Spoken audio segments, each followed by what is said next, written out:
Hi, and welcome to Enchantment of Eternity's review for Fear the Walking Dead Season 1. This video is where I give an in-depth review of Season 1 of Fear the Walking Dead, so I'll have to give a spoiler warning for all of Season 1. If you have not seen Fear the Walking Dead, you may not want to watch this video, otherwise things may be spoiled for you.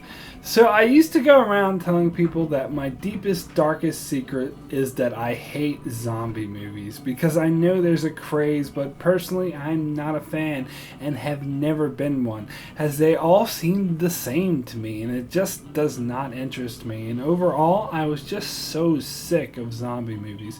So as you can imagine, I was hesitant to watch The Walking Dead, but a lot of people whose opinions I trust kept insisting that I give it a try because it's overall a good show, zombies or not.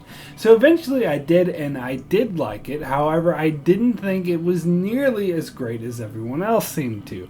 I think it's a good show, but not one of the best by any means. So when I heard they were making a spin-off series to The Walking Dead, my first reaction was to throw up my hands and go, really? Really? Needless to say, I wasn't expecting much of it at all because, to be honest, I was getting a bit sick of the main show itself. If it wasn't for Season 5 being what was, in my opinion, the best season of the entire show, I might have given up on the series entirely. However, I decided to give it a go. So I think it's too early to compare it to The Walking Dead because The Walking Dead has 5 seasons where Fear the Walking Dead has only had 6 episodes.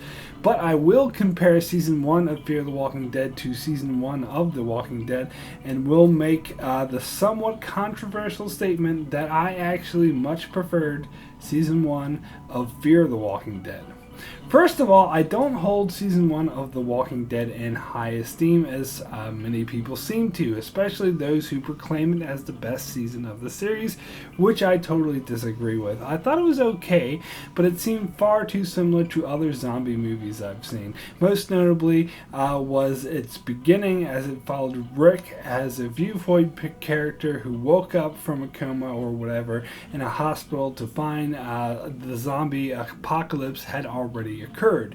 It reminded me too much of 28 Days Later. So I liked how Fear the Walking Dead attempts to fill in the gaps instead of conveniently starting after the apocalypse has already taken full effect. We follow a group of characters from the very beginning. Also, a lot of criticisms people have against Fear the Walking Dead, ironically, are exactly why I like it so much. One being that it's too slow. Personally, it doesn't seem slow at all to me. In fact, if anything, I think the back half of the season moved a bit too fast. But overall, I love the pace it set, as it felt more engaging that way. Another one being that there weren't enough zombie attacks. There was one episode in particular where we didn't really see any zombies, and a lot of people were complaining. Maybe this was my zombie bias coming out, but I loved that. But overall, why I like this season better than Season 1 of the main show is because the show is the character show Walking Dead was not, as this was focused a lot more on the characters and how they dealt with the situation of the zombie apocalypse rather than the zombies themselves, and to me I find that infinitely more interesting. I felt this was a really interesting group of well-rounded characters. You have Travis, who is an inspiring teacher, and his partner Madison, also a teacher, and her son Nick, who's a heroin addict, and her daughter Alicia, who is an honors student, and also Travis's son Chris and his ex-wife Liza. And it was so interesting to see these different people and how they dealt with the incoming zombie apocalypse and how they adjusted to it at varying rates. And then we were introduced to other interesting characters such as Daniel Salazar and his family. Daniel comes from a really shady background and has more of a pessimistic view on everything and isn't afraid to get his hands dirty, which is a nice dynamic.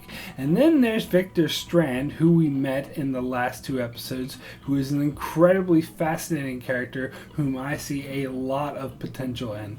So overall, a lot more well-rounded characters I'm much more interested in, and the show will focus more on their individual character stories and how everything around them is affecting them, and I personally find that fascinating.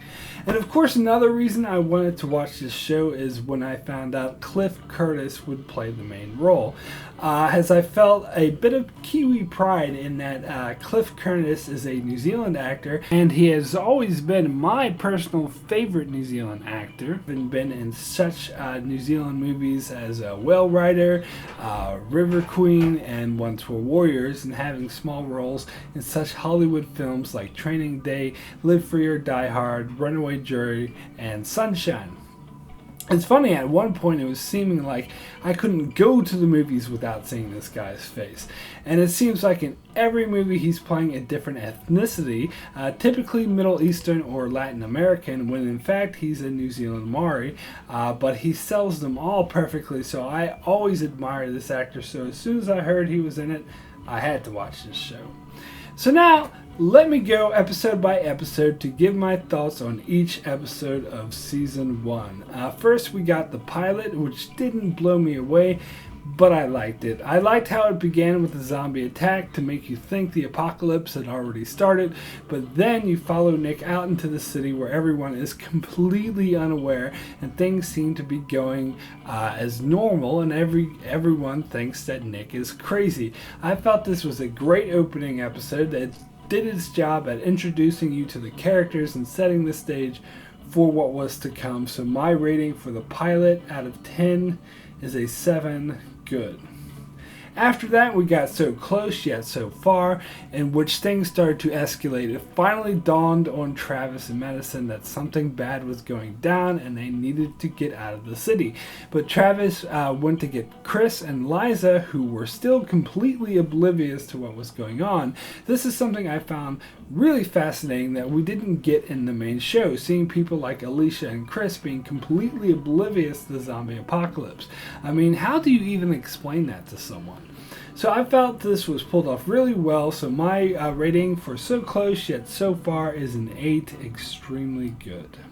Next was The Dog, which is where the show really started to get exciting, as Travis, Chris, Liza, and the Salazars had to fight their way through a riot, and you could see all the carnage around the city, while Madison, Nick, and Alicia were at home playing Monopoly.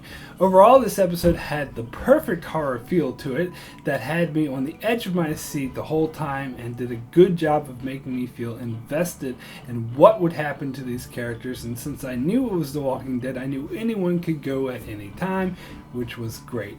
So my rating for The Dog is a 9, excellent. After that, we got Not Fade Away. So for this episode, I did kind of agree with the thought that it was too slow.